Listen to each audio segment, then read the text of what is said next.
여호와께서 사람의 죄악이 세상에 가득함과 그의 마음으로 생각하는 모든 계획이 항상 악할 뿐임을 보시고 땅 위에 사람 지으셨음을 한탄하사 마음에 근심하시고 이르시되 내가 창조한 사람을 내가 지면에서 쓸어버리되 사람으로부터 가축과 기는 것과 공중의 새까지 그리하리니 이는 내가 그것들을 지었음을 한탄함이니라 하시니라.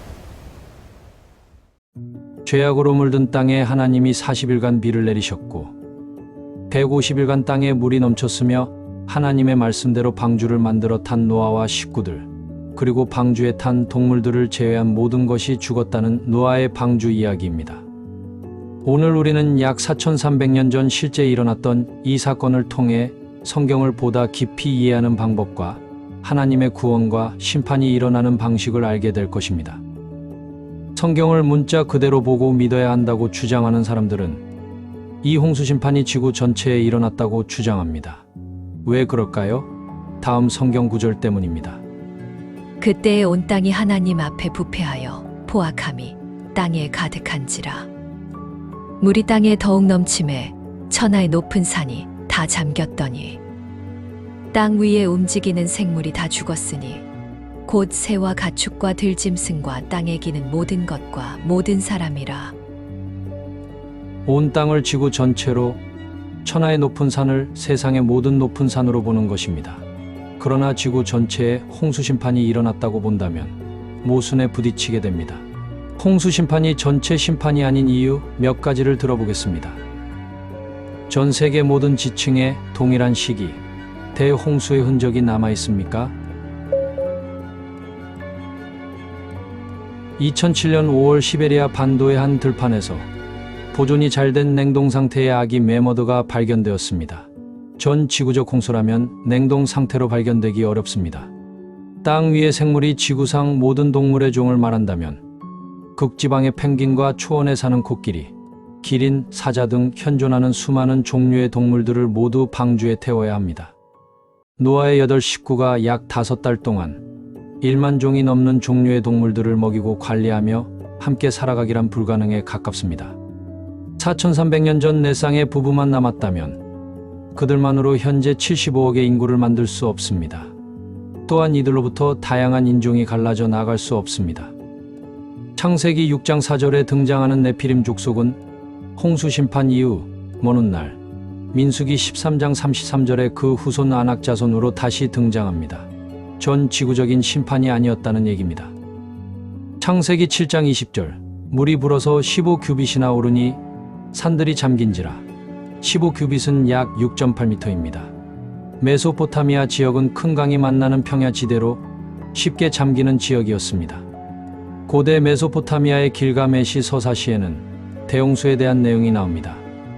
창세기의 대홍수는 이 지역에만 해당되는 것이었습니다. 사실 온 땅, 온 천하와 같이 온 세상을 가리키는 듯한 표현은 신구약 성서 곳곳에서 발견됩니다. 창세기 41장 56절 온 지면에 기근이 있음에 이 기근은 지구 전체가 아닌 애굽과 그 주변 지역에 일어났습니다. 먼 옛날 성경 기록자의 입장에서는 자신의 생활 반경이 곧 온 세상이었던 것입니다. 누가복음 2장 1절 그때에 가이사 아구스도가 영을 내려 천하로 다 호적하라 하였으니 이 역시 그 주변 지역만을 가리킵니다. 그러나 이 모든 근거들 외에 더 명확하고 성경적인 근거가 있습니다. 우리는 성경에 나타나는 하나님의 심판 패턴에서 그 근거를 찾을 수 있습니다. 성전 바깥 마당은 측량하지 말고 그냥 두라. 이것은 이방인에게 주었은즉 그들이 거룩한 성을 42달 동안 짓밟으리라. 하나님은 성전 앞마당을 먼저 측량하십니다. 율법을 주지 않은 성전 바깥은 심판에 해당되지 않는 것입니다. 죄가 율법이 있기 전에도 세상에 있었으나 율법이 없었을 때에는 죄를 죄로 여기지 아니하였느니라. 주 여호와께서는 자기의 비밀을 그 종 선지자들에게 보이지 아니하시고는 결코 행하심이 없으시리라. 하나님은 먼저 그 시대 중심인물을 보내어 법을 주시고 그 법을 어겼을 때 심판하십니다. 이 법은 살리기 위한 법입니다. 돌이킬 수 있게 기회를 먼저 주십니다. 죄형 법정주의의 하나님이십니다. 죄는 율법 이전에도 있었습니다. 율법이 가기 전까지는 죄로 여기지 않는다는 것입니다. 노아가 살던 그 지역 외에는 아직 하나님이 전파되지 않은 시대였습니다. 아픈 곳만 치료하듯이, 썩은 부분만 도려내듯이 하나님은 부분 심판을 하신 것입니다.